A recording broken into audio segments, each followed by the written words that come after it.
वो इतना जल्दी नहीं बदलता है ना। चलिए, हमारा अभी 3 दिन हम क्या पढ़ रहे हैं, जुडिशियल सिस्टम पढ़ रहे हैं। सबसे पहले हम पढ़े सुप्रीम कोर्ट, देन अब कल पढ़ा था हमने हाई कोर्ट, है ना। और हाई कोर्ट में हम क्या देखा था लास्ट में, कि इसकी क्या देखा था हाई कोर्ट का पॉइंट, लास्ट पॉइंट क्या था हमारा, कि अधीनस्थ न्यायालय क्या होता है, कि जो 233 के तहत राज्यपाल इनकी नियुक्ति करते हैं और हटाते भी राज्यपाल है, और अधीनस्थ न्यायालय में 7 साल से तक की सजा दी जा सकती है ना। और बस कुछ नहीं देखा आपने, अधीनस्थ न्यायालय के बाद खत्म हो गया था। अब हम देखेंगे अगला टॉपिक हमारा क्या है, न्यायिक पुनराविलोकन, जिसको बोला जाता है जुडिशियल रिव्यू। अच्छा, जुडिशियल रिव्यू का वर्णन कहाँ किया गया, आर्टिकल 13 में ना मौलिक अधिकारों से संबंधित आप कोर्ट जा सकते, और आर्टिकल 137 नहीं 137 है, सॉरी 137 इन 2 अनुच्छेदों में specially mention about the judicial review. इन दोनों आर्टिकल में किसके बारे में कहा गया है, विशेष रूप से न्यायिक पुनराविलोकन से कहा गया है। अच्छा, रिव्यू का मतलब क्या होता है, वापस से व्यू करना, मतलब वापस से देखना। अच्छा, हमारे यहाँ पर 3 चीजें होती है, लेजिस्लेचर, और आप तैयारी कर रहे हैं पीएससी की, तो इंग्लिश से आपको असहजता नहीं होनी चाहिए, और इंग्लिश वालों को हिंदी से नहीं होनी चाहिए, है ना, क्योंकि दोनों ही लैंग्वेज आनी चाहिए ना। जमाना एआई का जमाना है, ग्लोबलाइजेशन का, इसमें अगर इंग्लिश नहीं आ रही है मतलब आप टेक्निकली बहुत पीछे रह जाएंगे। हिंदी नहीं आ रही है, लोगों से जुड़ नहीं पाएंगे। तो दोनों ही लैंग्वेज है यार। कुछ भी अमेरिका का भिखारी भी इंग्लिश बोलता है, तो उसका कोई लैंग्वेज ये नहीं है कि पढ़े लिखे की निशानी। मूर्ख लोग भी बोल रहे हैं, पैसे वाले आ जाओ, कुछ भी बको लोग माने वो सही है। तो इंग्लिश से इतना परहेज नहीं रखना। तो लेजिस्लेचर, और एक होता है एग्जीक्यूटिव, और एक होता है जुडिशरी, जिसमें बोला जाता है विधायिका, है ना, विधायिका, कार्यपालिका और न्यायपालिका। ये 3 चीजें होती है। विधायिका क्या करते हैं, कानून बनाती है। विधायिका क्या करती है, कानून बनाती है। न्यायपालिका एग्जीक्यूटिव क्या करती है, कानून लागू करती है। तो कार्यपालिका कानून, कार्यपालिका मतलब कार्य करना, एग्जीक्यूट करना। आज तो बहुत सारे वर्क का एग्जीक्यूशन कर लिया, मतलब हमने जो बहुत सारे काम थे वो कर लिए। और लेजिस्लेचर का क्या करना, न्याय देना। अब विधायिका ने कानून बनाया कि मध्य प्रदेश में जो है लाडली बहनाओं को 1500 रुपये तो मिलेंगे नहीं, लेकिन जो अभी तक दिए वो वापस देना है उनको। और दूसरी बात, सरकार के यहाँ मेहनत भी करना उनको।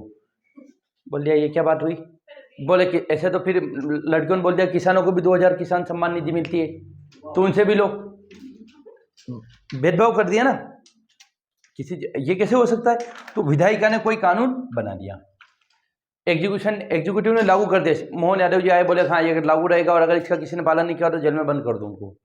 तो मोहन यादव जी ने बोल दिया, मतलब पुलिस वाले और ये सब ध्यान रखें, एग्जीक्यूट कौन करते, जो ग्राउंड पे लोग रहते हैं, पुलिस वाले हो गए, आपके आईएएस हो गए, एसपी हो गए। ये न्यायपालिका में गई महिलाएं, बोला अब ये किसी फोकट बात हुई। तो न्यायपालिका इस कानून को क्या करेगी, रिव्यू करेगी, देखेगी कि क्या ये चीज सही है या गलत है। इसी रिव्यू करने वाली चीज को बोला जाता है न्यायिक पुनराविलोकन, जुडिशियल रिव्यू। ठीक, कोई कानून अगर विधायिका ने बना दिया, कार्यपालिका ने एग्जीक्यूट करने की बात कर दी, तब जाके न्यायपालिका देखेगी। इसका सामान्य उदाहरण है आपका किसान बिल 2020। किसान बिल आया 2020 में, है ना, एमएसपी को लेकर। न्यायपालिका, किसानों ने धरना किया, न्यायपालिका ने जुडिशियल रिव्यू किया और इसे क्या कर दिया, बोला कि ठीक है, पर सरकार ने वापस ले लिया। जैसे ऐसे बहुत सारे ऐसे कानून आते हैं जो सरकारें लाती है, लेकिन जुडिशियल रिव्यू करके उनको, जैसे कि अब सबसे अच्छा उदाहरण हमने लेटेस्ट देखा एनजेएससी। न्यायपालिका ने जुडिशियल रिव्यू करा और क्या बोला, ये असंवैधानिक है। न्यायपालिका ने नेशनल जुडिशियल अपॉइंटमेंट कमीशन, न्यायाधीशों की मंडली को हटाकर कोलिजियम व्यवस्था को समाप्त करके ये लाए थे। इसको न्यायपालिका ने क्या करा, जुडिशियल रिव्यू करा और क्या बोला कि बोले नहीं ये संवैधानिक नहीं है। इस तो जुडिशियल रिव्यू का मतलब क्या होता है, रिविजिट द एग्जिस्टिंग या न्यू मेड लॉ, जो अभी अभी बना है केस उसको रिविजिट करना। तो क्या लिख रखा है, न्यायिक पुनरावलोकन से तात्पर्य क्या है, किसी कानूनी आदेश की वैधता क्या है कि check the validity of order और लेजिस्लेचर। किसी भी कानूनी आदेश की क्या करना, वैधता चेक करना कि क्या ये वैलिड है या नहीं है, सही है या नहीं है। तो न्यायिक पर क्वेश्चन आ गया 2 नंबर में, क्या what do you mean bye judicial review, न्यायिक पुनरावलोकन से आप क्या समझते हैं। तो 2 शब्द में लिखेंगे, किसी कानून आदेश की वैधता चेक करना, for the checking of order और लॉ, है ना, वैलिडिटी, क्या करना, किसी भी कानून की क्या करना, वैधता चेक करना। वैधता मतलब समझते हैं ना, वैलिड है या नहीं है। मान के चलिए आप एग्जाम देने चले गए, फॉर्म भर दिया पीजीडीसीए वाला आपने, जबकि करा ही नहीं आपने, वो अभी ग्रुप 2 सब ग्रुप 4 का चल रहा है, आपको क्वालिफिकेशन नहीं है, आपने हाँ कर दी, तो आप वैध है क्या, उसके लिए वैलिड है क्या, बिल्कुल भी नहीं है ना। और आप फोन लगाते, आपके पास वैलिड रिचार्ज नहीं है, मतलब वैध आपके पास बैलेंस नहीं। सेम ऐसे अगर कोई कानून वैलिड नहीं है तो उसे नल एंड वॉइड घोषित करने का अधिकार किसे है, सर्वोच्च न्यायालय, दैट मीन सुप्रीम कोर्ट को है। तो आप समझ गए जुडिशियल रिव्यू का मतलब कानून या आदेश। अच्छा, सरकारें कभी कभी आदेश भी निकाल देती है, एक तो लॉ होता है और एक ऑर्डर होता है। लॉ मतलब लिखा रहता है और ऑर्डर निकलते से अलग से, अधिनियम नहीं बनते, ऑर्डर निकाल देते। क्या ऑर्डर है, बोले सब लोग हेलमेट पहन के जाए, उसके ऊपर जुर्माना लगाओ, तो ये ऑर्डर निकाल दिया। उसकी वैलिडिटी चेक करते कि क्या हेलमेट पहनना जरूरी है, या है तो क्यों है, और नहीं है तो क्यों है। कानून या आदेश की वैधता चेक करना, तो चेक द वैधता, देखना कि क्या ये चीज वैध है या नहीं। ठीक, अच्छा, इसका मतलब क्या है ये, या इसको ऐसे भी बोल सकते कि इसमें संविधान की व्याख्या करने का अधिकार सर्वोच्च न्यायालय के पास है। संविधान में, संविधान के हिसाब से बनाया उन्होंने कानून, तो उसकी वैलिडिटी चेक करने का, विधायिका और कार्य, जो हमने बताया ना आपको कि लेजिस्लेचर, एग्जीक्यूटिव, वो सारी चीजें लिख रखी है कि विधायिका कार्यपालिका को ऐसा कानून बना दिया जो संविधान के विरुद्ध जाता है, तो वो क्या है, इसे नल एंड वॉइड घोषित कर देता है। यही न्यायिक पुनरावलोकन। कुल मिला के विधायिका की अकाउंटेबिलिटी फिक्स करने के लिए जुडिशियल रिव्यू है। जो लेजिस्लेचर है ना, सरकार के पास कानून बनाने का अधिकार है। पता चला कि सरकार ने ऐसा कानून बना दिया कि कल से भारत की न्यायपालिका खत्म हो जाएगी, संसद ने, ये क्या बात हुई। तो हमने क्या करा, जुडिशियल रिव्यू का प्रोविजन रखा कि आपने कोई कानून बना दिया, हम चेक करेंगे वो सही है या नहीं है। हम चेक करेंगे मतलब हम देखेंगे कि ये संवैधानिक है या नहीं है, मतलब हम संविधान की व्याख्या करेंगे, we the interpret the constitution of India. तो कौन करता है इंटरप्रेट, जुडिशरी। जुडिशरी मतलब high court, supreme court and district court वगैरह। तो डिस्ट्रिक्ट कोर्ट तो संविधान की व्याख्या नहीं करता है, पर हाई कोर्ट और सुप्रीम कोर्ट कर सकता है। लेकिन हाई कोर्ट का, सॉरी, सुप्रीम कोर्ट क्या है, संविधान का अंतिम व्याख्याता है, उसके बाद कोई नहीं कर सकता। हाँ, क्या बोल रहे हैं आप बताओ। बिल्कुल लिखो ना, मैंने इसलिए तो बोला उदाहरण कि लिख लो। किसान कानून, दूसरा लिखे आप राष्ट्रीय न्यायिक नियुक्ति आयोग अधिनियम, राष्ट्रीय न्यायिक नियुक्ति आयोग अधिनियम, सिर्फ बहुत सारे कानून आते हैं। राष्ट्रीय न्यायिक नियुक्ति आयोग अधिनियम, राष्ट्रीय, उदाहरण लिख लो, न्यायिक पुनरावलोकन का क्या है, अरे कोई सा भी उदाहरण लिख लो, जो बिल याद आ रहा है वो लिख लो कि उस पर जुडिशियल रिव्यू किया जा सकता है। राष्ट्रीय न्यायिक नियुक्ति अधिनियम, national judicial appointment commission act, national judicial appointment commission act, NJSC, national judicial appointment commission act, NJSC। तो ये हो गया आपका जुडिशियल रिव्यू का बेसिक, के जुडिशियल रिव्यू से आप क्या समझते हैं। हाँ, पर इन तीनों में से एक, हाँ, और उदाहरण के लिए कि राष्ट्रीय न्यायिक नियुक्ति आयोग को न्यायिक पुनरावलोकन करके सर्वोच्च न्यायालय ने रद्द कर दिया। क्या लिखेंगे आप कि न्यायिक पुनरावलोकन का अर्थ है विधायिका द्वारा बनाए गए कानूनों की जांच करना, जिसमें ये देखना कि क्या ये संवैधानिक है या नहीं है, या सरकार द्वारा कोई ऐसा आदेश पारित करना जिसमें भी देखना है संवैधानिक है या नहीं है। इसका उदाहरण देखेंगे हम, राष्ट्रीय न्यायिक नियुक्ति आयोग जो कि 99वें संविधान संशोधन के माध्यम से आया था, सर्वोच्च न्यायालय ने उसे असंवैधानिक करार दिया। बस ये लिखेंगे आप। अच्छा, ये कैसे आएगा, ये आप धीरे धीरे आ जाएगा, लिखना है ना। आप जब 2-3-4 बार पढ़ोगे ना चीजें, जब आपका बेस बन जाएगा ना, तो आप आराम से लिखने लगोगे अपने मन से। ठीक है, ये आ गया ना समझ में। अब हम देखेंगे कि कॉन्स्टिट्यूशनल प्रोविजन क्या है इसका, संविधान में कहाँ लिख रखा है। तो संविधान और जुडिशियल रिव्यू, है ना। देखो, जुडिशियल रिव्यू से क्वेश्चन आते हैं बहुत बार, है ना, तो आप कोशिश करें कि याद हुई। और हमने जो 3-4 चीजें, 4 परिभाषा बताई ना, उसमें से एक याद रखना है। ये जो चारों है ना, उसमें से एक चीज याद रखना है, जो आपको याद रह जाए वो। ठीक, अब हम देखेंगे, हम आपको बताए थे ना, अभी शुरुआत में बता दिया कि सबसे पहले आर्टिकल 13। अच्छा, आर्टिकल 13 किससे संबंधित है? Related to fundamental right. मौलिक अधिकार है ना हमारे यहाँ पर 12 से लगाकर 35 तक। तो अनुच्छेद 13 में क्या लिख रखा है? आच्छादन का सिद्धांत, भावी प्रवर्धन का सिद्धांत, मतलब मौलिक अधिकारों को बचाने के लिए कुछ कानून, कुछ नियम वगैरह यहाँ दिए गए हैं। तो 13 में क्या लिख रखा है? कोई भी कानून जो मौलिक अधिकारों से संबंधित किसी प्रावधान का उल्लंघन करता है, क्या होगा? वो मान्य नहीं होगा। आप जानते हैं ना। तो अनुच्छेद 13 में मौलिक अधिकारों का संरक्षण, मौलिक अधिकारों का संरक्षण, दैट मीन्स मौलिक अधिकार का जुडिशियल रिव्यू किया जा सकता है। किसके द्वारा? सर्वोच्च न्यायालय के द्वारा। ये बात समझ में आ गई नहीं? हम ये देख, हमने, हमारा टॉपिक है जुडिशियल रिव्यू। अब जुडिशियल रिव्यू क्या होता है? अगर गवर्नमेंट ने कोई ऑर्डर इशू किया है या लेजिस्लेचर ने कोई लॉ मेड किया है, तो उसकी वैलिडिटी चेक कर सकता है कि ये कॉन्स्टिट्यूशनली वैलिड है या नहीं है। उसी को कहा जाता है जुडिशियल, मतलब जुडिशियल रिव्यू। अब जुडिशियल रिव्यू का एग्जांपल क्या है? एनजेएसी, जो कि 99th अमेंडमेंट के माध्यम से वो लाए थे ना, कि जो कॉलेजियम सिस्टम को खत्म करके हम क्या ला रहे? एक आयोग ला रहे, कमीशन ला रहे। वो कमीशन इन्होंने देखा और उसको क्या कर दिया? अनकॉन्स्टिट्यूशनल। तो उसका उदाहरण ये है। अब हम देख रहे हैं कि कॉन्स्टिट्यूशन में जुडिशियल रिव्यू का क्या प्रोविजन है। तो पहला प्रोविजन है आर्टिकल 13 जगह। क्वेश्चन आएगा कि संविधान में कहाँ कहाँ इसके न्यायिक पुनरावलोकन की बात की गई है। तो पहली जगह आपका अनुच्छेद 13 में क्या लिख रखा है? कि मौलिक अधिकारों से संबंधित कोई भी ऐसा कानून जो मौलिक अधिकारों का उल्लंघन करेगा, वो क्या कहलाएगा? असंवैधानिक, वो अनकॉन्स्टिट्यूशनल या मान्य नहीं होगा। हमने देखा था ना कि जो संविधान से जो मौलिक अधिकारों को क्या करता है? खत्म करता, उस हद तक वो क्या हो जाएगा? खत्म हो जाएगा। ये बताया था ना ये। तो आर्टिकल 13। और अच्छा, आप एक और जानते हैं, 2 आर्टिकल अभी लेटेस्ट पढ़े हमने, अनुच्छेद 32 और अनुच्छेद 200। इसमें क्या दिया गया है? Supreme court and high court order the 5 types of writs. Fundamental right को बचाने के लिए 5 प्रकार की रिट जारी करता है।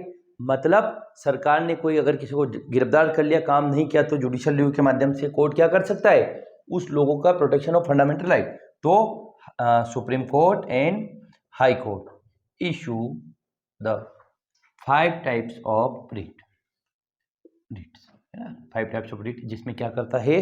For the protection of fundamental right. या क्वेश्चन आता है कि who is the guarantor of the fundamental right? मौलिक अधिकारों का गारंटर कौन है? Supreme court. किस अनुच्छेद के तहत? 32 और 226। तो क्या लिख रखा है? सर्वोच्च न्यायालय तथा उच्च न्यायालय को मौलिक अधिकारों का रक्षक, प्रोटेक्टर और guarantor of the fundamental right तो है सुप्रीम कोर्ट। या प्रोटेक्टर या गारंटर ऑफ द आपका कॉन्स्टिट्यूशन, तो वो भी सुप्रीम कोर्ट है ना।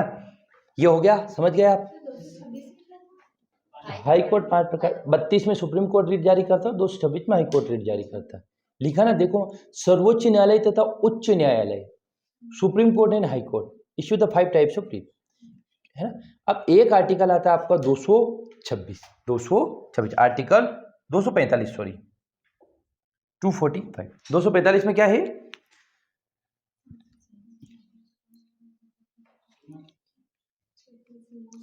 मतलब पार्लियामेंट और स्टेट असेंबलीज, संसद और राज्य विधानमंडल। अब संसद का निर्माण किससे होता है? आप जानते हैं, लोकसभा, राज्यसभा और राज्य का विधानमंडल। अब विधानमंडल किससे बनता है? आप ये भी जानते हैं, विधानसभा, विधान परिषद और गांव। तो संसद और विधानमंडल ने कोई भी कानून बना दिया है, इफ स्टेट लेजिस्लेचर और parliament make any types of law, अगर इन्होंने कोई भी कानून बनाया तो वो किस क्षेत्र तक फैला रहेगा? मतलब क्या भारत सरकार ने कानून बना दिया, अमेरिका में जाके लागू होगा क्या? हम देखें उसकी क्षेत्रीय विस्तार क्या है, तो वो भी कौन करता है? सुप्रीम कोर्ट ने तय कर रखा है। तो कानून की क्षेत्रीय विस्तार तय किया जाता है कि किस कहाँ तक ये फैला रहेगा। तो पढ़ो इसको कि अनुच्छेद 245 संसद और राज्य विधानमंडलों के द्वारा निर्मित कानूनों की क्षेत्रीय सीमा तय करना। मतलब कि मान के चले संसद ने कानून बनाया, वो कहाँ तक लागू रहेगा? क्या पूरे देश में लागू रहेगा या केवल दिल्ली में लागू रहेगा? मध्य प्रदेश सरकार ने कानून बनाया, क्या राजस्थान में भी लागू होगा? तो उसकी क्षेत्रीय सीमा तय कौन करता है? By judicial review, supreme court. क्या ये बात समझ में आ गई कि ये कहाँ तक इसका एक्सटेंशन है? कोई लॉ बनाए, मान के चलिए हमारी कोचिंग है, हम ये पढ़ा रहे हैं, तो क्या ये आपको ही पढ़ना है या ये इंग्लिश मीडियम वाला जो या सबको पढ़ना है या केवल 2 लोगों? मैंने बोला कि कल होमवर्क करके लाना, तो किसी के मन में आ गए क्या मैं अकेला करूँगा? मैं नहीं करूंगा क्यों, मुझे मेरा तो नाम लिया ही नहीं। तो किस किस को करना है, वो सारे क्षेत्र कौन तय करता है, सुप्रीम कोर्ट, जिसे आप एक प्रकार से जुडिशियल रिव्यू मान सकते हैं। अब एक और आर्टिकल आ रहा है आपके, आर्टिकल 131 से 136, 136 से 131 से, यहाँ पर क्या है, original jurisdiction of the supreme court, original, अपीली, ये सारे अधिकार हैं। क्षेत्राधिकार पढ़े थे ना हमने अभी, तो सर्वोच्च न्यायालय के क्षेत्राधिकार, सर्वोच्च न्यायालय के क्षेत्राधिकार मतलब सर्वोच्च न्यायालय इन 3-4 अनुच्छेदों के तहत क्या करता है, देखता है कि कौन कहाँ तक काम करेगा, किसके बीच लड़ाई हो गई तो वो देखेगा, संवैधानिक लड़ाई होगी तो सारा इंटरप्रेट कौन करता है, सुप्रीम कोर्ट, है ना। और अगला article, article 137, very very most IMP, एक तो 13 इंपॉर्टेंट है और 137 इंपॉर्टेंट है।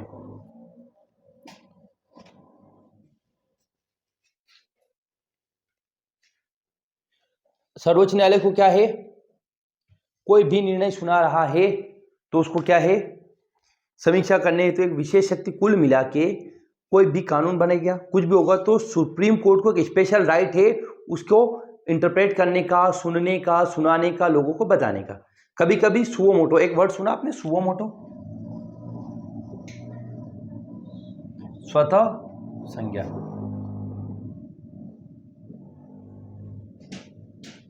सुओ मोटो, स्वतः संज्ञान। सुओ मोटो का मतलब ये हो रहा कोई चुपचाप बैठा है ना, रोने जैसा हो रहा है, तो मैंने सामने से पूछ लिया, बोले क्या हो रहा है बताओ, बोले कुछ नहीं।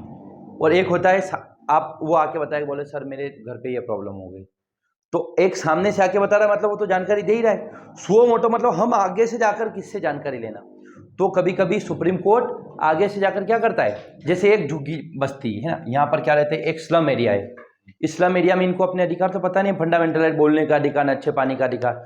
तो सुप्रीम कोर्ट के जज साहब जा रहे थे इधर, कि उन्होंने अखबार में पढ़ा तो उन्होंने इस पर एक्शन ले लिया कि सरकार क्या कर रही है इन लोगों के लिए, बताओ हमें। तो सुओ मोटो मतलब ऑटोमेटिक, स्वतः खुद जाकर कोई संज्ञान ले लेना। तो सर्वोच्च न्यायालय को यह भी राइट है कि अगर कोई चीज है तो उसे देख सकता है वो। तो आर्टिकल 137 में क्या है कि कोई भी निर्णय वगैरह सुना सकता है, संविधान की वैधता चेक कर सकता है किसी, हाँ खुद नहीं, एक खुद तो दिया तो वो तो है ही, पर क्या पूछना चाह रहा है, सुप्रीम कोर्ट ने कोई भी केस है तो उस पर सुनवाई कर दी, उसके बाद उसी केस की उसकी अभिलेख न्यायालय क्या है, अभिलेख न्यायालय है ना, और सुप्रीम कोर्ट का पुराना जो केस है ना उसको देखता है, सुप्रीम कोर्ट खुद देखता है। आपने देखा ना बहुत सारे फैसले बदल जाते हैं, तो इस माध्यम से होते हैं ना, ये सारे क्या है आपके जुडिशियल रिव्यू के प्रोविजन है। अब हम देखेंगे कि जुडिशियल रिव्यू का वर्गीकरण किया गया है, मतलब the classification of judicial review. देखो क्वेश्चन कैसे आएगा यहाँ से, न्यायिक पुनरावलोकन से आप क्या समझते हैं और भारत में न्यायिक पुनरावलोकन के लिए क्या क्या संवैधानिक प्रावधान है, what do you mean by आपका judicial review and what are the provision made in Indian constitution for judicial review. तो डेफिनेशन लिखेंगे आप, उसके बाद ये प्रोविजन लिखेंगे कि 13, 32, 226, 245 है ना, 131 यहाँ से लगाकर और 137। क्वेश्चन आया कि न्यायिक पुनरावलोकन क्या है तो आप लिख देंगे, उसकी क्या संवैधानिक प्रावधान है यहाँ लिख देंगे। यहाँ क्वेश्चन आया अगला कि न्यायिक पुनरावलोकन क्या है, इसका वर्गीकरण कीजिए। तो वर्गीकरण मतलब न्यायिक पुनरावलोकन मतलब जुडिशियरी वापस से रिव्यू क्या कर सकती है, एक तो प्रशासनिक मामले देख सकती है, विधायी मामले देख सकती है, कार्यपालिका मामले। वर्गीकरण मतलब कौन कौन से केस देखने का अधिकार है। हमने बोला ना कि हमने क्लास को 4 भागों में बांट दिया, 4 भागों में क्लासीफाई कर दिया कि सुबह जियोग्राफी की, फिर हिंदी की, फिर इंग्लिश की, फलाने की, ये हमने क्लासीफाई किया। सेम ऐसे ही ये जुडिशियल रिव्यू किन किन आधारों पर चेक किया जा सकता है ना। तो the classification of judicial review है ना, जुडिशियल रिव्यू का क्या है, क्लासिफिकेशन क्या है, ठीक। जुडिशियल रिव्यू का क्लासिफिकेशन ये बताएंगे अभी आपको, ठीक।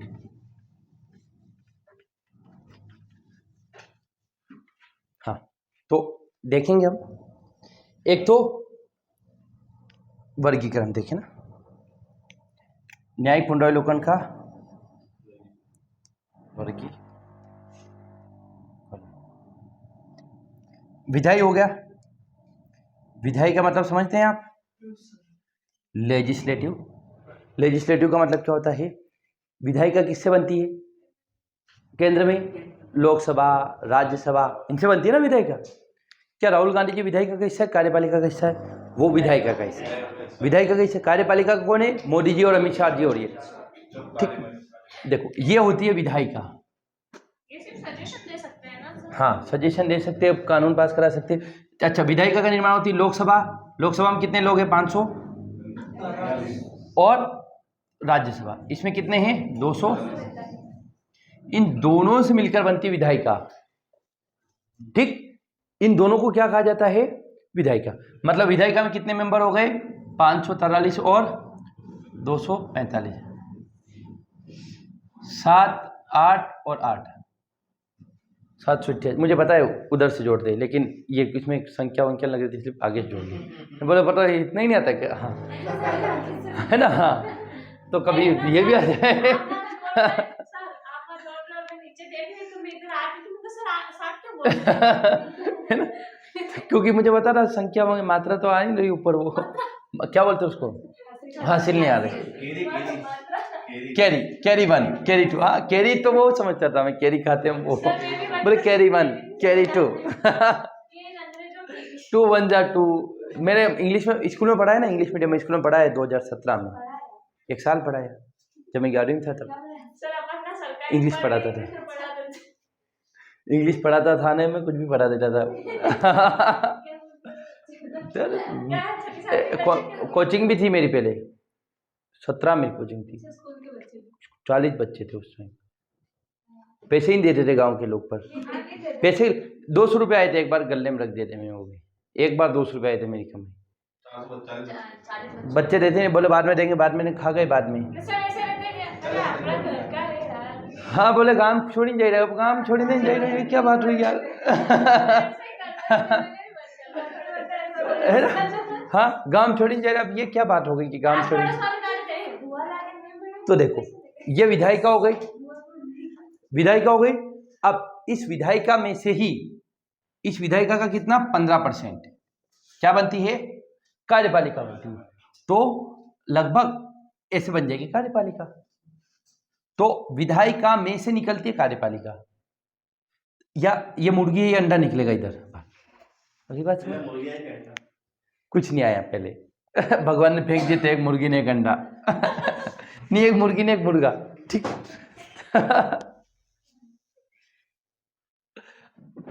ठीक है अंकित जी, हो गया डाउट?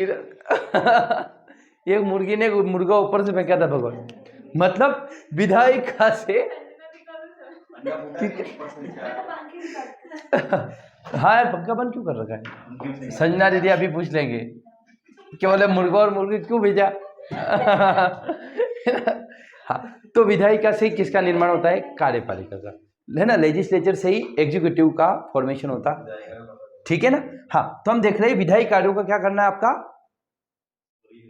जुडिशियल रिव्यू करना। तो क्या लिख रखा है कि विधायी कार्यों का पुनरावलोकन, विधायिका द्वारा पारित कानूनों का संवैधानिक आधार जांच करना। मतलब जो विधायिका ने कानून बनाया है, क्या वो वैलिड है या विधायिका के कानूनों की। मेरी प्यारी बहना, ये लिख रखा है कि विधायी कार्यों का पुनरावलोकन, मतलब विधायिका द्वारा पारित कानून। विधायिका कौन है? लोकसभा, राज्यसभा और राष्ट्रपति। उन्होंने कोई कानून बना दिया तो उसको देखेंगे कि ये कानून संवैधानिक है या नहीं है। बीच में कोमा नहीं आया इसमें, है बोल। सर जैसे कि ये विधायिका में जो अपोजिट पार्टी के मेंबर्स भी हैं, इन्होंने कोई बात बोली कि हाँ देश में ये कानून होना चाहिए, तो उसका पुनरावलोकन करेंगे लोकसभा में। होना नहीं चाहिए, पास कराना, बिल लाते कोई भी। मतलब मान के चलिए, ये हमारी ये लोकसभा बैठी, ये राज्यसभा है, फिर राष्ट्रपति अलग है। ठीक, लोकसभा में कितने मेंबर? 500, इसमें 245, इसमें 1। ठीक, अब विधायिका में 240 अभी बीजेपी के पास है, लगभग 100 कांग्रेस के पास है ना। इसका तो छोड़ो, ये इन दोनों को छोड़ो। तो सारे कानून का ओरिजिन कहाँ से होता है? 99% लोकसभा से, है ना। तो मान के चलिए हमें कोई कानून लाना है, मोदी जी ने भी बोल दिया हम फ्री कोचिंग देंगे, तो इसके लिए संवैधानिक प्रावधान करना पड़ेगा, है ना। ये बोला, तो इसलिए तो मैंने बोला, इन्होंने ये बोल दिया। अब उसके लिए कानून लाएंगे तो अमित शाह हो गए, कोई भी हो गए। राहुल गांधी जी ने बोला कि जो भ्रष्टाचार और उसके खिलाफ हमें एक कानून बनाना है, तो राहुल गांधी जी एक बिल लाएंगे, बिल लाके इन सारे लोगों से हाँ करवाएंगे। इनमें से अगर अगर साधारण बिल है तो कितने लोगों ने हाँ कर दी? 1/2, मतलब 543 का आधा कितना होता है? 272 लगभग। इन 272 लोगों ने हाँ कर दी तो कानून बन जाएगा। या मोदी जी ने लाए तो 240 तो किसके पास है? मोदी जी के पास। वो तो स्वाभाविक बना ही लेंगे। तो विपक्ष में ना वो बनवा नहीं पाते कानून जनरली। क्यों? क्योंकि कोई भी बिल बना, कानून बनाने के लिए आधे से ज्यादा लोगों को हाँ करनी पड़ती है, और कभी कभी 66% लोगों को, मतलब 100 में से 66 लोगों को हाँ करनी पड़ती है। तो कानून कोई भी बनाने की शुरुआत कर सकते हैं, लेकिन पास होगा कि नहीं होगा वो संख्या पे निर्भर करेगा। और संख्या ये कौन होते पता है? 543 MP मेंबर ऑफ पार्लियामेंट, जो एक हमारे यहाँ पर अनीता नागर सिंह है ना, सांसद रहते ना, वो MLA तो राज्य में होते हैं, MP देश में होते हैं और MLA राज्य में होते हैं। ठीक, हाँ। तो विधायिका ने कोई कानून बनाया तो उसकी कॉन्स्टिट्यूशनल वैलिडिटी चेक की जाती है। अब दूसरी चीज है प्रशासनिक कार्य। प्रशासनिक कार्य मतलब NTA, नेशनल टेस्टिंग एजेंसी, उसने अभी क्या कर दिया? UGC नेट के 3 पेपर कैंसिल कर दिए, बोले हम डबल लेंगे। तो उसका भी जुडिशियल रिव्यू हो सकता है। बोले क्या कर रहे हो भैया, आप समय से काम नहीं कर रहे हो। नीट का पेपर एग्जाम कैंसिल हो गया था, है ना। अभी क्या करते, एक क्वेश्चन चैलेंज करने के 200 रुपये लेते। हमारे पेपर में जब आंसर किया उसमें ज़्यादा नहीं, केवल 14 क्वेश्चन गलत थे, मतलब आंसर गलत दिए। अब 2800 रुपये कौन देगा? गरीब बच्चा बेचारा 2800 रुपये कहाँ से लाएगा? 28 लोग तो 500 रुपये हो जाते फॉर्म ही नहीं भर पाते। यार 500 रुपये हम नहीं भर पाएंगे। 2800 रुपये आंसर की मान के चले मेरे 90 क्वेश्चन बन रहे, और सारे टीचर ने बता रखा 95 का जाएगा JRF का कट ऑफ। तो मैं तो डरूंगा ना यार कि मेरे 5 क्वेश्चन सही हो जाएंगे, मैं कर दूं। कहाँ से लाएगा बच्चा?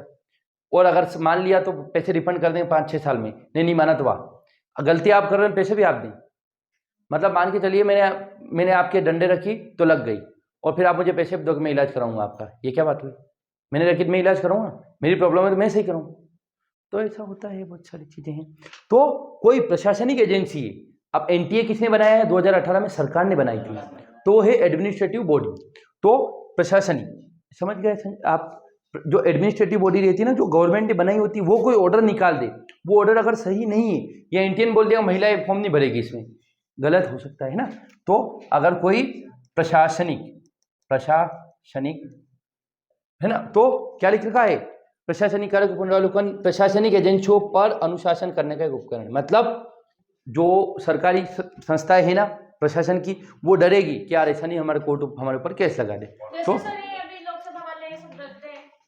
हाँ क्यों नहीं, लोकसभा में तो कोई कुछ भी बोले गाली दे रही, जूता रख दे। लोक सेवा आयोग सभा, हाँ हाँ मैं बोल रहा हूँ लोकसभा में ऐसा है, लोकसभा के जो मेंबर है ना, ये उस सदन में कुछ भी बोल दे, किसी को गाली दे दे, किसी पे जूता फेंक दे, उस पर कार्रवाई नहीं होती, क्योंकि उन्हें क्या है? आर्टिकल 105 संसदीय विशेषाधिकार, पार्लियामेंट्री प्रिविलेजेस मिला हुआ है। गाली दे दे, कुछ भी कर दे, उस पर जो संसद में बात हो रही है उस पर जुडिशियल रिव्यू नहीं हो सकता। जूता फेंक के मारते बहुत सारे, जूता फेंक देने, टेबल फेंक देने, कुछ भी, फोन फेंक देने, जो हाथ में वो फेंक देते। वीडियो देखा करो यार।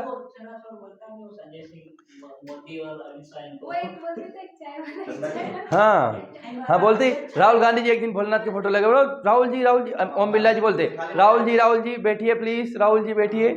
ओम बिरला बोले राहुल जी बैठ जाइए, बच्चों जैसे मत करिए, बैठिए, यूं बोले मोदी जी। हाँ, आप सदन की गरिमा बनाए रखे, राहुल जी प्लीज, ऐसे बोलते। अरे मजा आ जाता, आपको सुनना चाहिए। अरे बहुत अच्छा है, राज्य संसद टीवी है ना। हाँ ऐसे बजाते, कोई भी बिल पास करना है ऐसे बजाते, है ना। ये फेल हो गया तो ऐसा मतलब। हाँ, तो प्रशासनिक मतलब अगर सरकारी एजेंसी है, कोई एडमिनिस्ट्रेटिव बॉडी है, उसने कोई गलत काम करते तो उसका भी जुडिशियल रिव्यू किया जा सकता है। और अगला है आपका न्यायिक निर्णयों का पुनरावलोकन। हाँ, सुप्रीम कोर्ट ने अपना फैसला दिया, क्या है? गोलकनाथ केस, और फिर उसको कब बदल दिया हमने? केशवानंद भारती में बदल दिया, है ना। तो न्यायपालिका ने खुद कोई फैसला पुराने समय में दिया है, तो आने वाले समय में उस फैसले को बदल सकता है। हमने उस समय गलत बोला था, क्या मतलब बाद में उसके नहीं, समय के साथ अपडेट होना पड़ता है ना। उसके साथ आपने आपकी सगाई हो गई थी, तो अब फिर दूसरी क्यों करोगे? चेंज हो, बस समय के साथ सिचुएशन चेंज हो जाती है ना। अब 2020 में कोविड-19 था, आप बाहर निकलते लट पड़ती, क्या आप भी नहीं बाहर जाओगे? जाओगे ना आप तो विद द टाइम कुछ भी डिसीजन लिए जाते हैं ना, तो उस समय के प्रोस्पेक्टिव लिए जाते हैं। जैसे अभी आज आप लोग हैं, तो आप लोग क्या कर रहे हैं, तैयारी कर रहे हैं, तो आपके लिए सब कुछ जीना मरना सब क्या है, पढ़ना। लेकिन जब शादी हो जाएगी तो आपके लिए आपका परिवार हो जाएगा, बच्चे हो जाएंगे, आपके लिए आपका बच्चा हो जाएगा, तो बोले नहीं मैं तो पढ़े ही रखूंगी, मैंने तो नहीं बदलूँ, ऐसा थोड़ी होता है। तो विद द टाइम चीज़ें चेंज हो जाती है। तो जुडिशरी ने अगर कोई पहले फैसला दिया है और उसको लगता है कि वो फैसला या तो चेंज करने की आवश्यकता है या उसमें कुछ इंप्रूवमेंट किया जा सकता है, तो बदल सकते हैं। तो जुडिशरी हमारे खुद के फैसले, मतलब खुद ने दिए वो फैसले भी बदलती है विद द टाइम, समय के साथ। तो एक तीसरा क्या है आपका, न्याय। कौन सा, न्याय। तो 3 प्रकार के वर्गीकरण किए गए, आप जानते ही, इसको बस हमने अलग से लिखा दिया है ना। तो न्यायिक मतलब न्यायपालिका के खुद के फैसले खुद को रिव्यू करने का अधिकार है। क्या ये तीनों पॉइंट समझ में आ गए? अब हम देखेंगे the importance of judicial review. क्या है न्यायिक पुनरावलोकन का महत्व, क्या है न्यायिक पुनरावलोकन का महत्व, क्या है? एक ही बात है, न्यायिक समीक्षा, न्यायिक पुनरावलोकन। समीक्षा मतलब रिव्यू करना होता है ना, और पुनरावलोकन का मतलब थोड़ा टेक्निकल टर्म है। ध्वनि मत ने वो सब मतों के प्रकार होते हैं। ध्वनि मत मतलब लोगों ने एक बार में हाँ कर दिया, ऐसा वो बताएंगे आपको जब हम पढ़ाएंगे ना अभी है। हाँ वो तो एक परंपरा है सर, ऐसा कोई है नहीं। ये ध्वनि मत का ये बजाने से कोई संबंध नहीं है, तो उसका नाम है उस बिल का, है ना। हाँ वो बस वो एक रिचुअल है। जैसे हमारे यहाँ पर क्या परंपरा है कि कभी भी उस राज्य का व्यक्ति राज्यपाल नहीं बनता है, ये कहीं लिख नहीं रखा है, ये परंपरा बन गई है ना। हाँ अब देखेंगे कि the importance of judicial review क्या है, जुडिशियल रिव्यू का महत्व क्या है, महत्व क्या है। और जुडिशियल रिव्यू को न्यायिक समीक्षा भी बोला जा सकता है ना। जुडिशियल रिव्यू क्या बोला जा सकता है, न्यायिक समीक्षा भी बोल सकते हैं, ठीक है। तो पहला काम क्या करते हैं न्यायिक समीक्षा, कॉन्स्टिट्यूशन को सुप्रीम बनाए रखती है। तो क्या करती है, संविधान की सर्वोच्चता बनाए रख सकती है, संविधान की सर्वोच्चता को इंश्योर करती है, for the ensuring of supremacy of the constitution. क्या है सुप्रीमेसी का मतलब क्या होता है, अगर संविधान में कोई बात लिख दी, क्यों जाना है, मुझे घर जाना है, क्यों जाना है, कौन, अच्छा कॉलेज में, तो अरे यार मेरी बात सुनो, आप तो कॉलेज में हो तो आपको मिल जाएगा, हॉस्टल मिल जाएगा, फॉर्म नहीं भरा आपने, हाँ यार पैसे ही लगेंगे आपको। कितने आवाज के कितने आते, 15,000 से अच्छा हॉस्टल लो आप, पैसे आगे उठ जाएंगे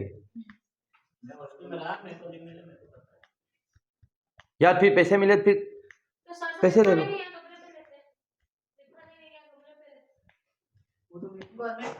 15,000 रुपये दे देती एक बार में टप से, एक साल भले कहीं रहो आप, 1,500 रुपये के हिसाब से, है ना, 10 महीने लगता है कॉलेज। तो हॉस्टल का फॉर्म नहीं भरा क्या अरुण आपने, पता नहीं था पता, तो फिर आवास के पैसे लोगे,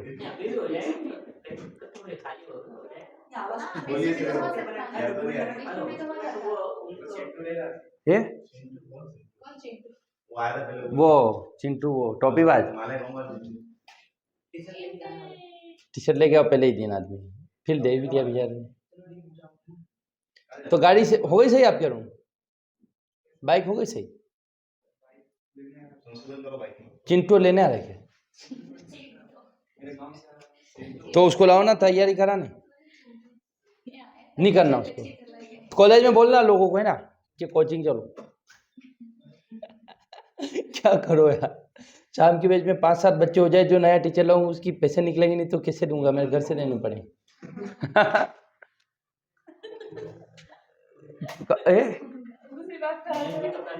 हाँ नहीं यार अभी बहुत गंभीर स्थिति है, संविधान की सर्वोच्चता फिक्स करना है ना, सुप्रीम, खैर ये थोड़े ये वक्त भी गुजर जाएगा, थोड़े समय की बात है ना।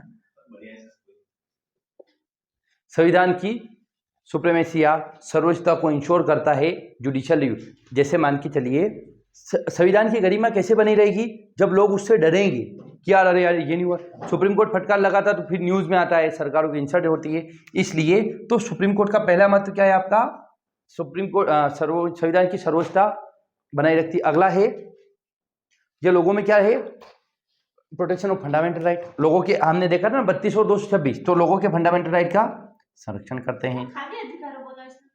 हाँ वही अधिकार मतलब मौलिक अधिकार मान सकते हैं, मौलिक है ना, या लोगों के अधिकार भी मान सकते हैं। चलो मौलिक के अलावा अधिकार भी लिख दो है ना, ये फंडामेंटल राइट या अधिकारों की रक्षा करती हैं, है ना। ठीक, अब अगला क्या है, विधायिका जो है ना वो क्या करती है, मिसयूज कर लेती है पावर का। तो विधायिका और कार्यपालिका द्वारा जो पावर का मिसयूज हो रहा है ना, उसको रोकने के लिए भी क्या कर सकते हैं आप, फंडामेंटल राइट। तो सत्ता का दुरुपयोग रोकना किसके माध्यम से, जुडिशियल रिव्यू के माध्यम से। जैसे सरकार ने कोई कानून बना दिया तो उसके क्या करेंगे हम, देखेंगे ना कि बोले सही है या नहीं है।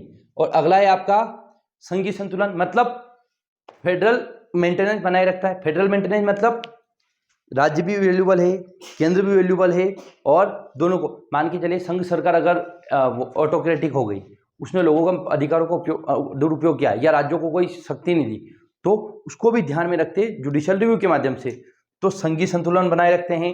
अगला है आपका ये अधिकारी जो रहते हैं ना आपके ऑफिसर्स, उनके अत्याचार करते हो, कभी कभी आप देखना, आप ये डरते हैं आपके। सिटीजन चार्टर सुना किसी ने, जब आप बैंक वगैरह जाते हैं ना कहीं, तो सिटीजन चार्टर लगा रहता है, हम अपनी बैंक पासबुक 15 दिन में बना देंगे, हम ये कर देंगे, हम ये सुविधाएं देते, मतलब लोगों के लिए एक अधिकार पत्र।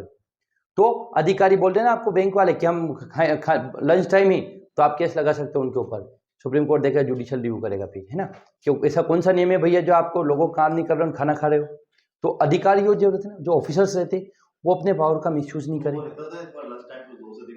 अरे वो तो है, वो एक एग्जांपल दिया मैंने, रहता है पर उदाहरण दिया, ऐसा कुछ बोल रहे है ना। और ये वो तो सब जगह रहता है। और अगला क्या है, अच्छा न्यायपालिका की स्वतंत्रता भी बनी रहेगी, है ना। जुडिशियल रिव्यू अगर है तो क्या रहेगी, सुप्रीमेसी बनी रहेगी या इंडिपेंडेंसी भी इंश्योर रहेगी किसकी, जुडिशरी। अब न्यायिक समीक्षा की सीमाएं क्या है, सीमाएं मतलब समझते आप, क्या इसके रिस्ट्रिक्शन है ना। तो न्यायिक समीक्षा की या the limitation of judicial review, limits या लिमिटेशन लिख रखा है, लिमिट, हाँ लिमिटेशंस ऑफ जुडिशियल रिव्यू। तो क्या है, सरकार के बार बार उंगली करती है जाके, बोले ये क्यों कर दिया, ये क्यों कर दिया। सरकार ने कोई भी, फिर वही बात, सरकार के ऊपर लठ लेके तो बैठते ही, क्या आपने ये क्यों किया, आप हर बार पूछेंगे ये क्यों नहीं कर रहे हो, क्यों कर रहे हो, तो फिर आप क्या कर पाओगे। कोई कुछ मुख्य नहीं है, सब अपनी अपनी जगह। देखो देश चलता है, सब एक दूसरे से जुड़े हुए। आपने वो सुना होगा ना, बायो वो डाइवर्सिटी रहती है, सांप बिल्ली को खाता है, खाद्य श्रृंखला, फूड चेन रहती है ना, सेम ऐसे सब एक दूसरे से जुड़े हुए। देखो कोई भी देश हो, कोई भी घर हो, कुछ भी हो, कैसे चलता पता है, व्यवस्था से, सिस्टम से चलता है। क्या लगता है आपको कि इतने 1 लाख लोग कलेक्टर से डर जाएंगे, पर एक सिस्टम बना हुआ उस समय से, तो लोग डरते, भले कलेक्टर नहीं हो, भले कलेक्टर की गाड़ी चुपचाप हो घूम के निकल जाए ना, तो लोग डरने लगेंगे, क्यों यार सर आ गए। हाँ, तो लोग डरते हैं क्यों, क्योंकि एक व्यवस्था बनी हुई है।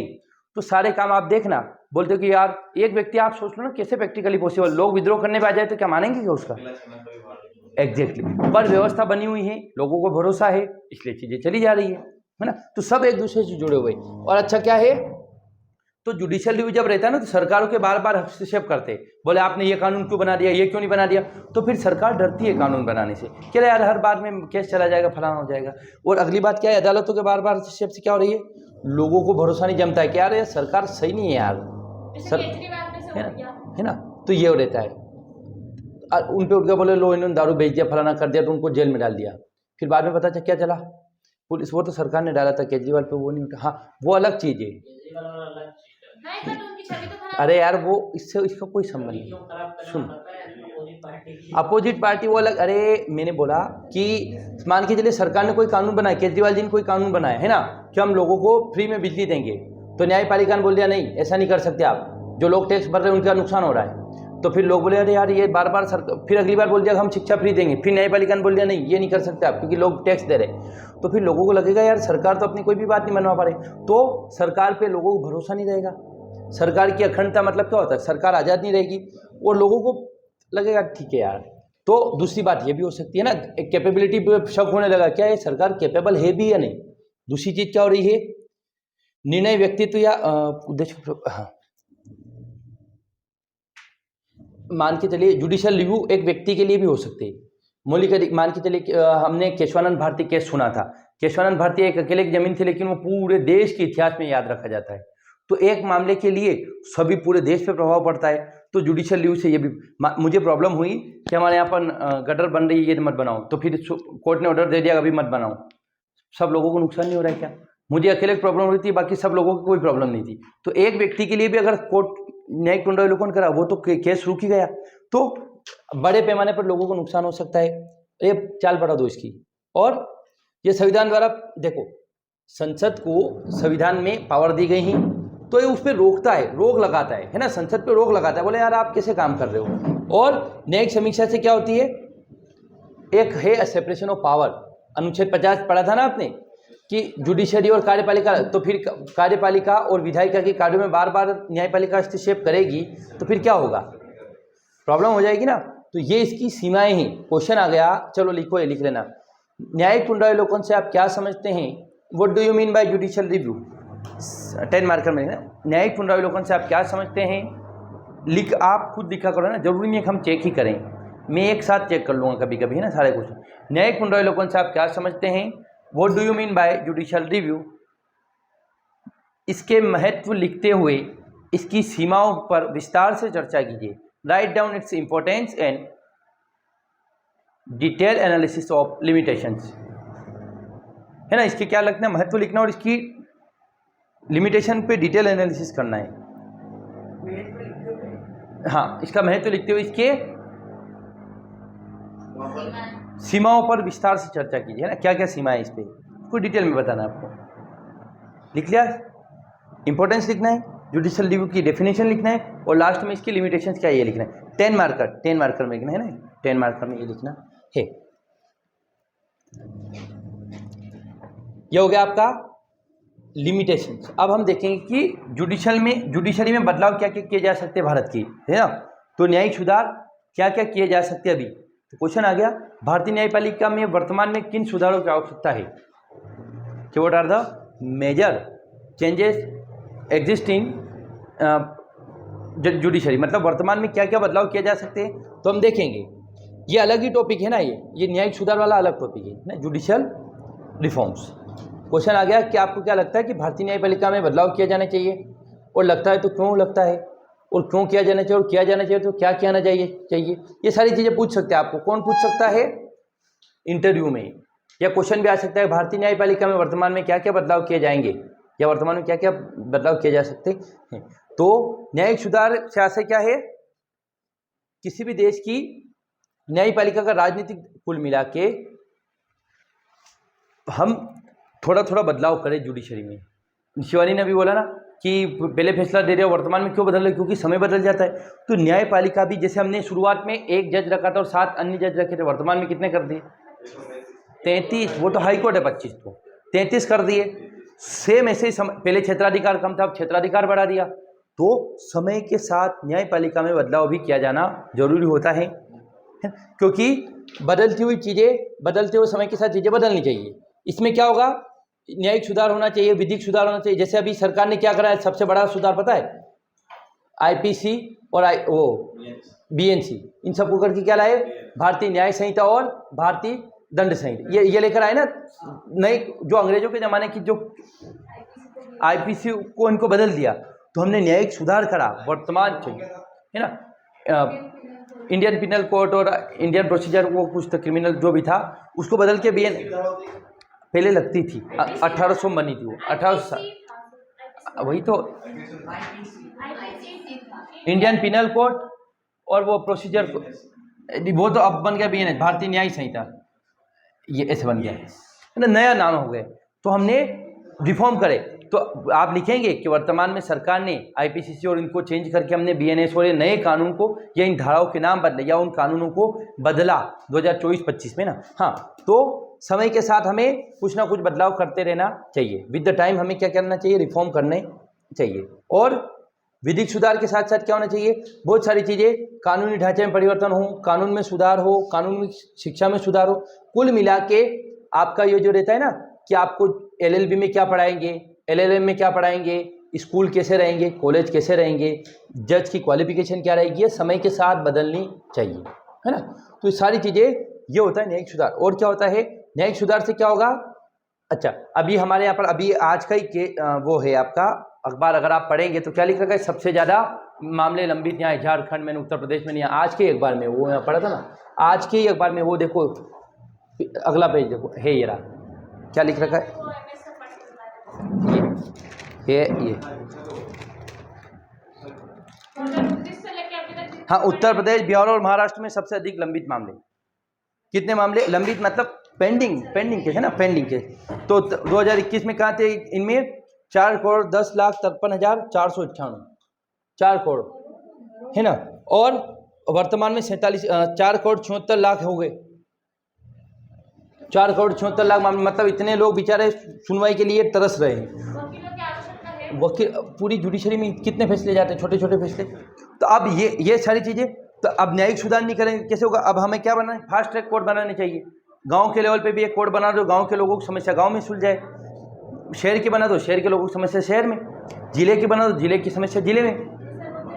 वो है पर उसको इफेक्टिवली लागू नहीं है ना। फास्ट ट्रैक कोर्ट बना दो ना, कि कोई, आप हमने बना दिया कि फैमिली से संबंधित मामले तो इसमें 2 जज बैठेंगे, फैमिली का ही सुनेंगे। अगर लड़ाई के मामले जमीन की बात तो ये सुनेंगे। हाँ, नदी जल का बना ना, इंटरस्टेट काउंसिल, ऐसे इनका भी बना दो हैं। जातिवाद फलाना, हाँ, जातिवाद नहीं चलता है ना। हाँ, तो देखो, विधिक सुधार में न्यायिक सुधार के साथ साथ कानूनी ढांचे में परिवर्तन भी करना है। कानूनी ढांचा मतलब हमने बताया ना भी कि क्या बदलाव हो सकते हैं, और कानूनों में सुधार हो, कानूनी शिक्षा में सुधार हो, जनता में विधिक जागरूकता। अच्छा, लोगों को अभी पता ही नहीं है कि हमारा मौलिक अधिकार है, हमारा फलाना है ना, उनमें लीगल अवेयरनेस आए, और साथ साथ क्या हो, उसको न्याय को त्वरित इंस्टेंट जस्टिस दे, आप जस्टिस को इंस्टेंट करें, मतलब कोई प्रॉब्लम आई तो उसकी सुनवाई जल्दी हो, हाथों हाथ करें। ऐसा नहीं हो कि बोले जैसे अभी 4 करोड़ मामले पेंडिंग है, तो बेचारे ये लोग तो, अभी आपको बताया था उत्तर प्रदेश में एक व्यक्ति कितने 45 साल तक रहा, और फिर बाद में पता चला कि इसने क्या करा, कोई जुर्म नहीं करा। अब वो उसकी ज़िंदगी खत्म हो गई, उसको कंपनसेशन क्या दोगे आप। अगर ये उसी दिन पता चल जाता 1 साल के अंदर, तो वो बेचारा अपना जीवन जी पाता। तो इनको ख़त्म करें, है ना। और न्यायिक सुधार का लक्ष्य न्यायालयों में सुधार, वकालत में परिवर्तन और दस्तावेजों की रखरखाव, कुल मिला के जुडिशरी में धीरे धीरे या आमूलचूल परिवर्तन करना ही न्यायिक सुधार है। अब न्यायिक सुधार में क्या क्या होना चाहिए, देखो न्यायिक सुधार में क्या हो, प्रमुख अंग क्या है, क्या क्या न्यायिक सुधार होना चाहिए। तो देखो, पहला काम होना चाहिए सर्वमान्य विधि या कॉमन लॉ के स्थान पर विधि का संहिताकरण, मतलब वेरी वेरी मोस्ट टाइम पे ये हम एक कानून बना दिया, हमने बना दिया कि सब 1600 मीटर दौड़ेंगे। अब उसमें जो विकलांग आ गए उसका क्या, तो सर्वमान्य मतलब हम एक यूनिवर्सल लॉ की बजाय एक पर्टिकुलर लॉ बनाए। मतलब यूनिवर्सल का मतलब समझते हैं ना, जो सबके लिए समान रूप से लागू, और पर्टिकुलर मतलब जो पर्टिकुलरली व्यक्ति पे लागू। तो हमने क्या कर दिया, सारे कानून यूनिवर्सल बना रखे। तो यूनिवर्सल की जगह हम क्या करें, विधि का संहिताकरण, कोडिफिकेशन करें। क्या करें, कोडिफाई कर दे कि इनका काम ये रहेगा, इनका काम ये रहेगा। जैसे अभी बोल दिया ना कि जिसकी परीक्षा है उसको ये प्री के लिए ये पढ़ना है, जिसकी मेंस है उनको ये पढ़ना है, तो हमने कोडिफाई कर दिया। पता चला कि नहीं आपको तो अभी मेंस की करना है, अरे यार बोले 6 महीने बाद परीक्षा, हम क्या करेंगे। तो सरकार को भी या जुडिशरी में जो कानून है उनको कॉमन के बजाय क्या करे, पर्टिकुलर करे, कि जिस व्यक्ति की जो आवश्यकता है उस हिसाब से। और अगला क्या है, इंक्विजिशन प्रणाली, आगे बढ़कर प्रणाली। हाँ, अभी क्या होता है, जज साहब ने कोई फैसला सुना दिया, बस खत्म बात, और लोगों तक ये एक्सेस है। लेकिन वर्तमान में आप बदलाव क्या करें, वाद विवाद प्रणाली को लागू करें। वाद विवाद मतलब लोग भी अपनी बात रख पाए, सामान्य लोगों से भी पूछा जाए, ये लागू करें। और न्यायिक स्वतंत्रता और को और मजबूत किया जाए, मतलब जो जुडिशरी का इंडिपेंडेंस है ना उसको मजबूत किया जाए। अगला, एक निश्चित आयु के बाद न्यायाधीशों का अनिवार्य, हाँ, जजों को रिटायर करने कर दे, क्योंकि जज साहब को क्या रहता है, लालच रहता है कि बोले ये नहीं तो फिर मुझे राजनीतिक पद मिल जाएगा, सांसद का पद मिल जाएगा, फलाना पद मिल जाएगा। तो उनको 62 साल 60 साल ये तो कर ही रखा हमने, लेकिन उसके बाद भी और क्लियर कर दे चीज़ें कि मिनिमम इतना काम करेंगे, मैक्सिमम इतना काम करेंगे। ये सारी चीज़ें बदलाव किए जा सकते हैं। अब हम क्या देखेंगे कि सरकार ने सत्ता संभालने के बाद,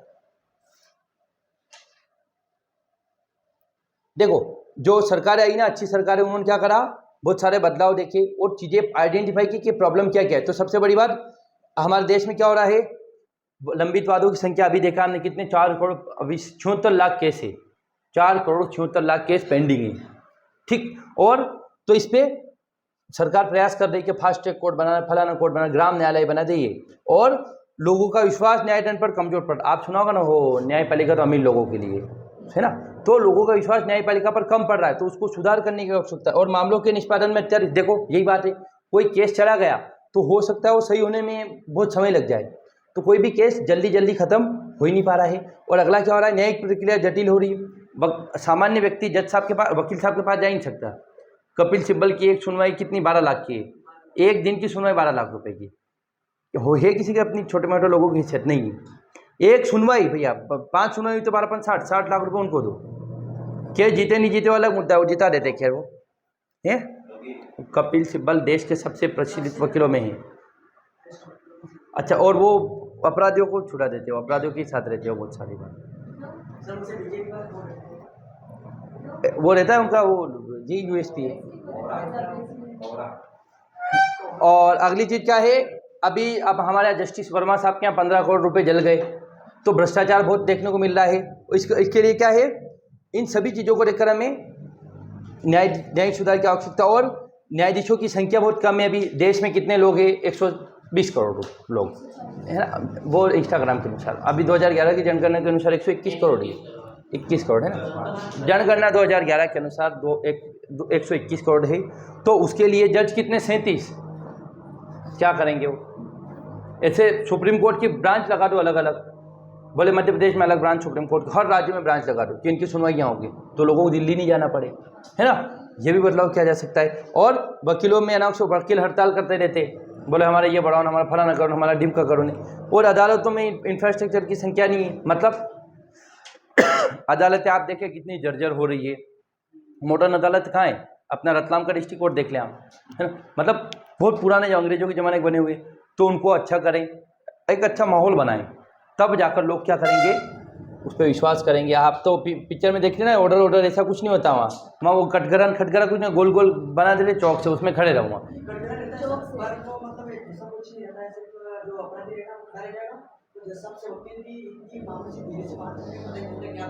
हाँ, लोग नहीं बैठते वहाँ पे, कुछ लोग नहीं तो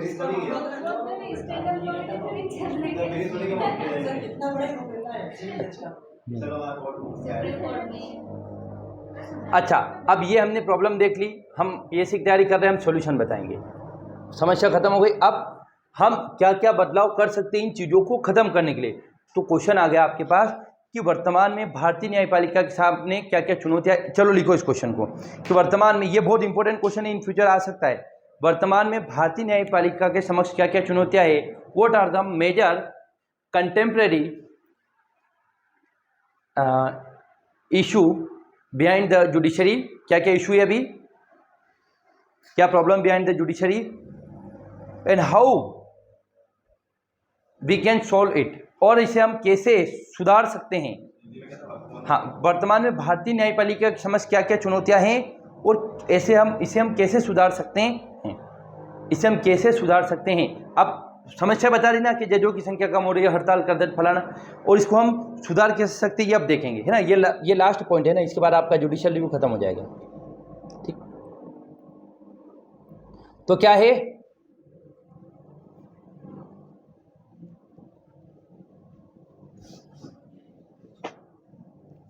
अभी क्या होता है, जज साहब आते सुबह 11 बजे, 2 बजे छुट्टी, ऐसा नहीं हो। हम अब क्या कर दे, एक फिक्स कर दे कि बोले सुबह 9 बजे से लेकर 12 बजे तक एक सेशन रहेगा, 1 से लेकर 4 तक एक सेशन रहेगा, 5 से लेकर 8 तक एक सेशन रहेगा। इसे हम शिफ्ट बना दें ताकि लोगों के इतने केस पेंडिंग, जज साहब को केस देखने का मौका ही नहीं मिल पाता है, तो हम अलग शिफ्ट कर दें कि बोले ये बेंच है, इतनी सुनवाई करेगी। गुजरात में होता है ऐसा कि शाम को भी सुनवाई होती है, सुबह भी सुनवाई होती है।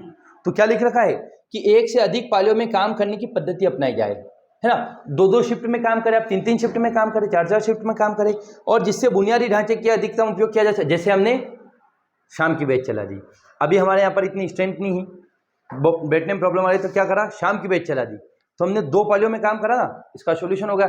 मैं बैठ जाता, अरे यार अब बिठाएंगे कहानी, क्या होगा, उपाय ढूंढो तो मिल जाता है। सेम ऐसे न्यायपालिका को सुबह अलग जज रहे, दिन में अलग रहे, शाम को अलग रहे, तो एक ही जगह पर यहाँ 3 बैच चल सकती है, सुबह 8 से लेकर 11, 1 से लेकर 3 और 3 से लेकर 6, इसी इंफ्रास्ट्रक्चर में 100 लोगों को पढ़ा दो आप, अगर चाहें तो। नहीं चाहो तो बैठ जाओ, कि बोले नहीं बेस्ट तो सुबह 8 से 11 ही चलेगी, बैठे रहो। तो जुडिशरी को अलग अलग शिफ्ट में काम करना चाहिए। अभी न्यायपालिका का समय फिक्स है, 11 बजे जाते, 1 बजे छुट्टी हो जाती है, फिर 4 बजे चले जाते। ऐसा नहीं होना चाहिए कि हम समय समय पे या शाम को एक अलग से सेशन लगाओ कि जिन जिन लोगों को ये केस आया जैसे आपका वो नहीं होता है, कलेक्टर जन सुनवाई करता है, ऐसा सिस्टम बना रहे कि हम अपने क्षेत्र में या जज साहब है या वकील है, वो अपने एरिया में ऐसा कुछ भी सॉल्यूशन निकाल सकते हैं।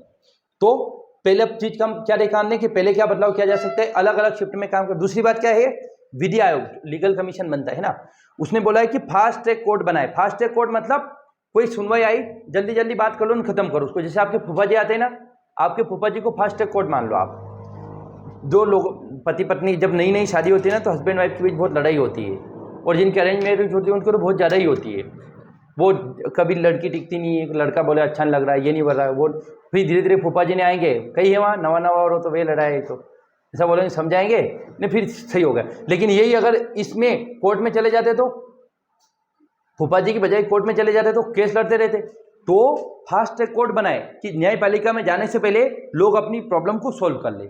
तो यही बोला विधि आयोग ने, क्या बोला कि फास्ट ट्रैक कोर्ट जो परिवार अदालत हो या ग्राम न्यायालय जैसे पहले में सक्रिय किया जैसे, है ना, परिवार की प्रॉब्लम सुने, ग्राम न्यायालय में ग्राम की समस्याएं सुने, इससे चीज अच्छा। अगली बार अखिल भारतीय न्यायिक सेवा का गठन करें, इंडियन जुडिशल सिस्टम।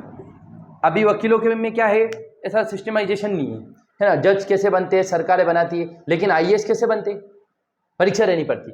तो ऐसी कोई आप ऐसा फिक्स कर दे कि जुडिशल सेवा कर दे, जिससे क्या होगा, लोगों में जागरूकता आएगी, अच्छा लगेगा। और क्या होगा, न्यायपालिका में गुणवत्ता में सुधार आएगा। अभी क्या है, जुगाड़ भी चल जाता है कभी कभी, है ना, बहुत जगह चल जाता है ना, जज साहब में हर जगह चल जाता है जुगाड़। आईएएस में कभी, यूपीएससी में कभी जुगाड़ नहीं होता है।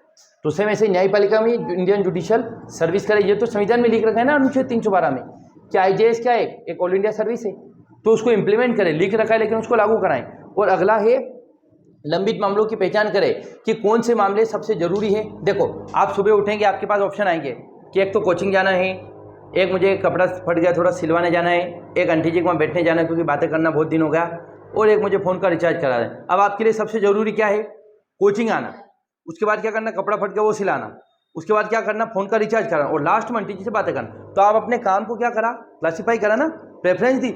सेम ऐसे ही जुडिशरी केस आइडेंटिफाई कर ले, क्या right to life and liberty से रिलेटेड कौन से, जो बहुत जरूरी केस कौन से, उनको हम पहले सोल्व कर ले, जो जरूरी नहीं उनको बाद में सोल्व कर ले। तो क्या है कि लंबित मामलों की पहचान की जाए और समाधान के लिए राष्ट्रीय स्तर पर अतिरिक्त न्यायालय बनाए जाए। हमने आपको बताया ना कि हम 3 सेशन लगा रहे, ऐसे अलग अलग क्या कर लें आप, न्यायालय बनाए, और पूरे देश में समान स्तर से सहायता। कुल मिला के यही बात है कि सभी लोगों को जुडिशरी में फायदा मिल पाए।